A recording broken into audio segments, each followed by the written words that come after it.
Quand on parle d'une machine avec une technologie qui est mécanique, ce qui est l'avantage principal, c'est la rapidité. Vous allez avoir une rapidité de traction qui est supérieure. Quand on parle d'un treuil qui est hydraulique, vous allez avoir une capacité de traction qui est supérieure. Donc, on a une machine mécanique qui est plus rapide, qui va nécessiter un petit peu plus de force par rapport à la force de traction. Donc, si on a un treuil, par exemple, comme celui-là ici, j'ai un tracteur de 40 forces, 45 forces, 50 forces, on va avoir 4,5 tonnes de traction.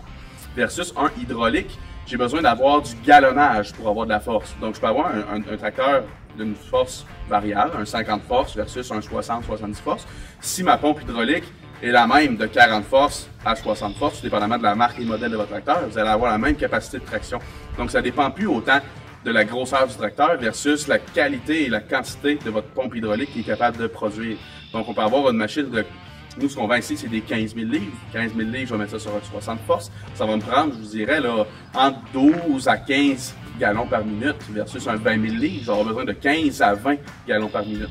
Donc, c'est vraiment ça qui va décider qu'est-ce que je vais avoir, moi, comme treuil. Est-ce que je vais avoir un treuil qui est un petit peu plus lent, je suis capable de l'accepter, mais je vais avoir le plus de force possible.